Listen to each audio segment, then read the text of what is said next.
एक भक्त ने पूछा, बाबा मैं सब कुछ सही से करती हूं, रोज पूजा पाठ करती हूं, फिर भी घर में बरकत नहीं है, धन नहीं टिकता, सदस्य बीमार रहते हैं, तो आज इन्हीं सवाल का जवाब मिलेगा। घर के मंदिर में जलने वाले दीपक घंटी रोज धोने वालों गौर से सुन लो, वरना पूरा घर हो जाएगा बर्बाद। आप सभी का दिल से आत्मा की गहराइयों से स्वागत है। जीवन में चाहे कितनी भी मुश्किलें क्यों ना आए, एक चीज कभी मत भूलिए, पूजा मंदिर में रखी घंटी, देवी देवताओं की मूर्तियां और जलते दीपक के साथ कुछ गलतियां ऐसी होती हैं जो अगर हो गई तो किस्मत का पहिया उल्टा घूमने लगता है। ऐसा दुर्भाग्य आता है कि संभलना भी नामुमकिन हो जाता है। घर में बरकत रुक जाती है, खुशियां सूख जाती हैं और गरीबी ऐसे कदम जमा लेती है कि चाहकर भी हटती नहीं।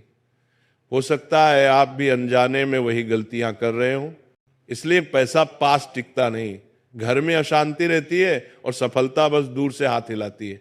हम बिना समझे जाने अनजाने कुछ ऐसा कर बैठते हैं जो हमारे भाग्य का दरवाजा बंद कर देता है, और जब सब हाथ से निकल जाता है तब हमारे पास रह जाता है सिर्फ पछतावा और ताने। लेकिन घबराइए मत, आज इस प्रवचन में हम आपको पूजा मंदिर से जुड़ी हुई रहस्यपूर्ण बातें बताएंगे, जिन्हें सुनकर आपका दिल खुद कहेगा, गुरु जी आपने तो मेरी सोई किस्मत जगा दी। तो इस प्रवचन को अंत तक देखना, क्योंकि ये सिर्फ जानकारी नहीं, ये आपकी जिंदगी बदलने की कुंजी है। बहुत से लोग पवित्र वस्तुओं को धर्म का प्रतीक मानकर मंदिर में रख लेते हैं, लेकिन वहीं सबसे बड़ी गलती कर बैठते हैं।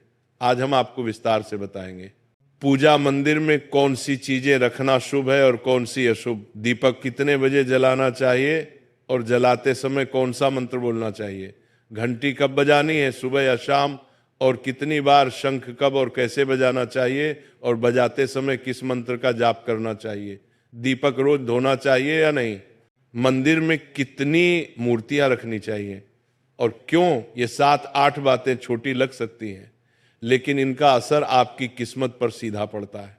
इस तरह की जानकारी आपको कहीं और नहीं मिलेगी, चाहे आप लाखों करोड़ों खर्च कर दें। हम अपने मन से कोई कहानी नहीं गढ़ते, ये सब ज्ञान है।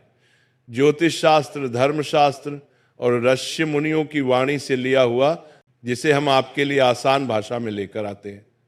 और हाँ, एक भक्त ने हमसे पूछा था, गुरुजी मैं रोज पूजा करता हूं लेकिन फल क्यों नहीं मिलता, उल्टा नुकसान ही हो जाता है। इस प्रवचन में मैं आपको इस रहस्य का भी जवाब दूंगा। पूजा हमारे जीवन का अभिन्न हिस्सा है। हर कोई किसी न किसी देवी देवता की आराधना करता है। कोई माँ दुर्गा के चरणों में शीश झुकाता है, तो कोई भगवान विष्णु के नाम का स्मरण करता है, और हाँ, उनकी पूजा का फल भी मिलता है। लेकिन क्या आप जानते हैं, छोटी छोटी अनजानी गलतियां ही उस फल को रोक देती हैं। ये गलतियां इतनी मामूली लगती है कि हम इन्हें नजरअंदाज कर देते हैं, लेकिन शास्त्रों में साफ लिखा है, पूजा में पूर्ण फल पाना है तो इन बातों का ध्यान रखना जरूरी है। आज हम बात करेंगे घर के मंदिर में दीपक और घंटी के सही उपयोग के बारे में। क्या दीपक को रोज धोना चाहिए या हफ्ते में 1-2 बार धातु का दिया हो तो कब और कैसे साफ करना चाहिए? मिट्टी के दीपक का सही समय और सही अवसर कौन से हैं? मंदिर में किस प्रकार की घंटी का उपयोग सबसे शुभ माना जाता है? घंटी कब बजानी है, कितनी बार बजानी है, और क्या शाम की पूजा में घंटी बजाना उचित है? सबसे पहले बात करते हैं मिट्टी के दिए की। ये साधारण सा दिखने वाला दिया वास्तव में शुद्धता और पवित्रता का प्रतीक है। दिवाली हो, कोई धार्मिक पर्व हो या फिर कोई बड़ा अनुष्ठान, मिट्टी का दिया जलाने का अपना ही महत्व है। घर के मंदिर में या दरवाजे के पास जब इसे जलाया जाता है तो ऐसा लगता है मानो लक्ष्मी माता खुद आपके आंगन में प्रवेश कर रही हो। लेकिन ध्यान दीजिए, जब ये दिया मंदिर में रखा जाता है तो इसके नियम बदल जाते हैं। मिट्टी का दिया एक बार जलाने के बाद दोबारा मंदिर में नहीं रखना चाहिए। हर बार नया मिट्टी का दिया ही उपयोग करना शुभ माना गया है। ऐसा करने से वास्तु दोष दूर रहता है और घर में बरकत बनी रहती है। अब आगे इस प्रवचन में हम जानेंगे मंदिर की घंटी से जुड़े हुए रहस्य, जो शायद आपको पहले कभी नहीं बताए गए। अब आते हैं धातु के दियों पर। आपने देखा होगा कि लोग पीतल या तांबे के दिए इस्तेमाल करते हैं। ये न केवल सुंदर होते हैं बल्कि इनका धार्मिक महत्व भी अत्यंत गहरा है। लेकिन इन्हें सिर्फ जलाना काफी नहीं है, इनकी शुद्धि भी उतनी ही जरूरी है। इन्हें रोज धोकर खासकर गंगा जल से साफ करना चाहिए। गंगा जल से धोने पर दिया पवित्र हो जाता है और घर में सकारात्मक ऊर्जा चारों ओर फैल जाती है। अगर आप हफ्ते में केवल 1-2 बार इन्हें साफ करते हैं तो ये पूरी तरह से शुद्ध नहीं हो पाते, इसलिए इसे अपनी रोजाना की आदत बना ले। और अब आते हैं घर के मंदिर की घंटी पर। पीतल की घंटी की ध्वनि ऐसी होती है जो वातावरण की नकारात्मक ऊर्जा को तुरंत दूर कर देती है और सकारात्मकता का प्रवाह बढ़ा देती है। लेकिन इसे कभी भी दक्षिण दिशा में ना रखें, यह अशुभ माना जाता है। घंटी को हमेशा पूजा स्थल के पास या मंदिर के प्रवेश द्वार पर रखें। सबसे शुभ घंटी वह होती है जिस पर गरुड़ की नक्काशी हो, इसे गरुड़ घंटी कहते हैं और इसे अत्यंत पवित्र व फलदायक माना गया है। अब सवाल आता है, घंटी कितनी बार बजानी चाहिए? भोग लगाते समय घंटी को 5 बार बजाएं। ऐसा करने से भगवान भोग को जल्दी स्वीकार करते हैं। पूजा के दौरान घंटी को जोर जोर से या लगातार नहीं बजाना चाहिए, सिर्फ 3 बार बजाना ही उचित है। घंटी को हमेशा दाहिने हाथ से बजाएं और इसका मुख पूजा स्थल की ओर होना चाहिए। याद रखिए, घंटी को सुबह की पूजा में ही बजाना शुभ माना गया है।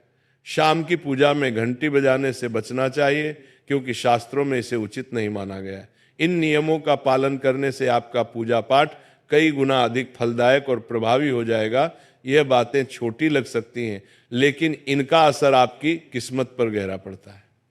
एक और बहुत ही महत्वपूर्ण बात जो अक्सर लोग नजरअंदाज कर देते हैं, जब भी आप किसी मंदिर जाएं, खासकर घर के बाहर वाले मंदिर में, तो मंदिर में प्रवेश करते समय ही घंटी बजे, मंदिर से बाहर निकलते समय घंटी बजाने की कोई आवश्यकता नहीं होती।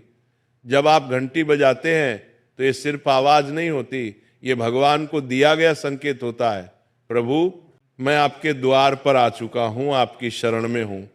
एक बार घंटी बजाने का मतलब है कि आपने भगवान के दरबार में प्रवेश कर लिया है और पूजा आरंभ कर रहे हैं।